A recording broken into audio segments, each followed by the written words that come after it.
Identifikasi bahaya kecelakaan kerja di PT Tosin Prima Fan Banking menggunakan metode Job Safety Analysis dan Hajar Identification Risk Assessment and Risk Control.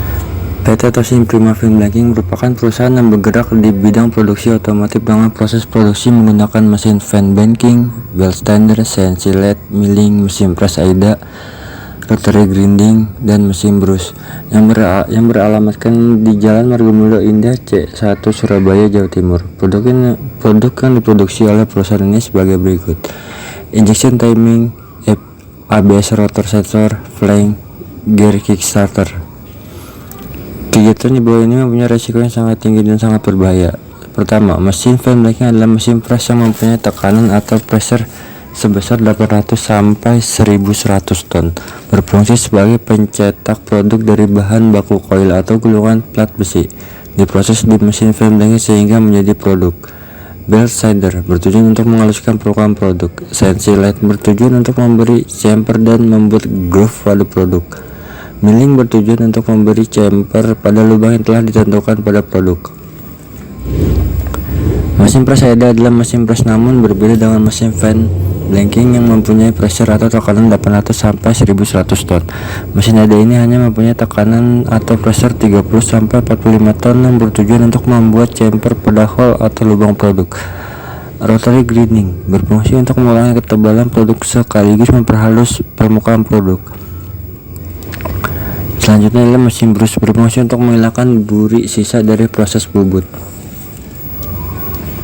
Berikutlah data kecelakaan kerja di area produksi tahun 2018. Yang pertama adalah terpleset berjumlah 16 orang, terkena percikan 11 orang, terbentur 9 orang, tertimpa benda berat 12 orang, tersengat arus listrik 5 orang, kulit robek 10 orang, patah tulang 1, dengan jumlahnya itu 64 kasus. Berikutlah kecelakaan produksi di area produksi tahun 2019, yaitu terpleset dengan 14 kasus, terkena percikan 10 kasus, terbentur 8 kasus, tertimpa benda berat 5 kasus, tersengat arus listrik 7 kasus, kulit robek 9 kasus, kehilangan anggota tubuh 1 kasus, dengan jumlahnya itu 54 kasus. Yang berikutnya adalah pada tahun 2020, yaitu pertama terpleset dengan 17 kasus, terkena percikan 11 kasus, terbentur 12 kasus, tertimpa alat berat 8 kasus, tersengat arus listrik 5 kasus, kulit robek 12 kasus, patah tulang 1 kasus, kehilangan anggota tubuh 1 kasus, dengan berjumlah 69 kasus. Berdasarkan data yang didapat, kasus kecelakaan kerja terbanyak terjadi pada tahun 2018, mengalami penurunan jumlah kecelakaan kerja tercatat sebanyak 64 kejadian, dan pada tahun 2019 turun lagi menjadi 54 kejadian akibat dampak dari virus corona, yang mana pada tahun 2019 terjadi banyak pengurangan karyawan, bahkan perusahaan sempat off tidak produksi selama 1 bulan sehingga tidak terjadi kecelakaan kerja. Pada tahun 2020 keadaan perusahaan mulai beranjak membaik, karyawan yang dikeluarkan dipanggil lagi untuk bekerja, bahkan merekrut karyawan baru karena jumlah order yang meningkat. Hal itu mungkin akan membuat kenaikan kecelakaan kerja karena banyak pegawai baru yang masih baru bekerja dan belum paham bahaya dalam pekerjaan. Tercatat tahun 2020 kejadian kecelakaan kerja sebanyak 69 kejadian. Hal ini menunjukkan bahwa tingginya potensi kecelakaan kerja dalam aktivitas setiap bagian atau mesin. Dan kecelakaan yang sering terjadi di setiap tahun adalah terpleset. Di sini menunjukkan kurang maksimalnya evaluasi tentang kecelakaan kerja karena dari tahun ke tahun masih terjadi kecelakaan kerja yang sama dengan angka kejadian paling tinggi pada tiap tahunnya. Untuk tahap identifikasi bahaya, penelitian ini menggunakan metode Job Safety Analysis dengan tujuan untuk mengetahui setiap bahaya yang ada pada proses produksi dari awal hingga akhir produksi, sehingga setelah mengenali jenis bahaya yang ada, perusahaan dapat menempatkan posisi risiko dan menentukan bagaimana cara menangani risiko yang tepat. Sedangkan metode HIRAC atau Hajar Identification Risk Assessment and Risk Control adalah metode identifikasi yang digunakan untuk meninjau hajar suatu operasi atau proses secara sistematis, teliti, dan terstruktur yang dapat menimbulkan risiko kerugian bagi manusia, fasilitas, lingkungan, atau sistem yang ada serta berdasarkan penanggulangan risiko.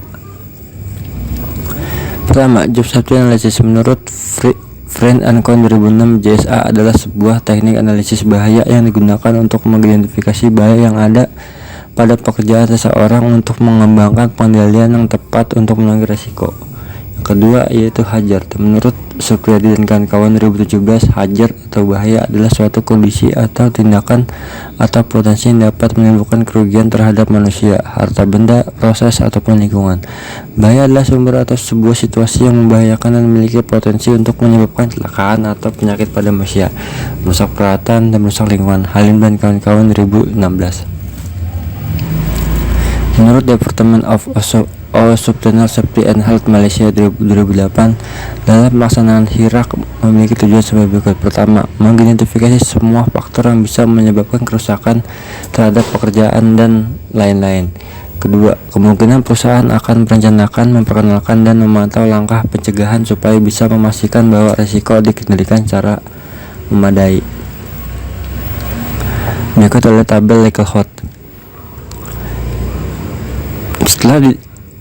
Setelah didapatkan nilai likelihood dan severity, selanjutnya menentukan nilai risiko untuk mendapatkan level risiko. Untuk mendapatkan nilai risiko dihitung dengan menggunakan rumus berikut.